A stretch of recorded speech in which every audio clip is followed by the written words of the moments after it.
want you to listen to me. You were made for something great. You were made with a purpose, a destiny to fulfill, a person to become. Marcus Aurelius compared the human experience to the transformation of a butterfly. A caterpillar doesn't want to become a butterfly. It is simply made to become a butterfly. We are made to become human beings. We have an obligation to fill, a transformation to complete, something greater to become.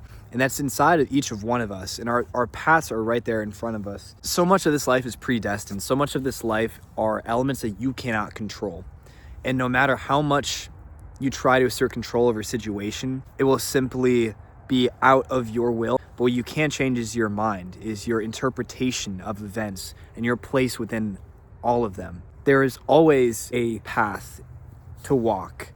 And no matter how much you try to stray from that path, you will return to it, no matter how hard your resistance. The easier it is to carry on this life is the easier it is to accept what is given to you and the purpose you are meant to fulfill within that. Many people feel a dissonance because they are in constant denial of what they must do, what they were sent to accomplish. We catch ourselves wanting everyone else's life, everyone else's purpose except for our own.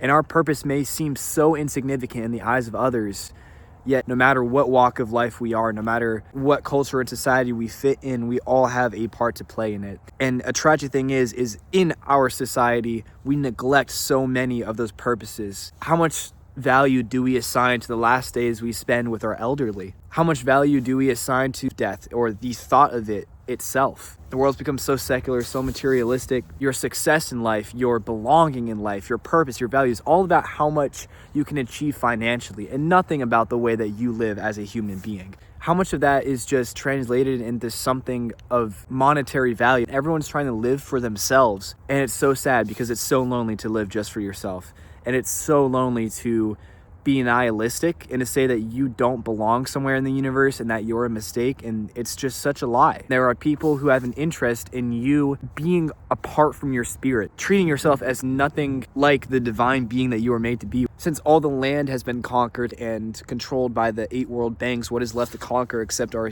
attention spans, right? That is the next center of economization. That is the most valuable center of economization, way more than the property. We have gone from trading our physical goods for obedience to a system to we are giving up our spiritual goods, our spiritual energy to feed a monolith, secular, materialistic bubble of fakeness. We don't even think about this stuff, man. We don't even think about any of this. Our relationship with technology and the use of our devices and our social medias and how that would adapt and change. So many people were telling us what the warning signs were. So many people were telling us what would happen and we didn't listen. There's a better way to live, man. There used to be a thing such as being a human being, and community used to be a thing instead of all these fake profiles, all these fake personalities, but there used to be genuine human connection out in this world. We have lost it culturally. We have lost it as a prominent part of our society. And it is so tragic. So I hope we can come back together one way or not. The answers to all your questions in life,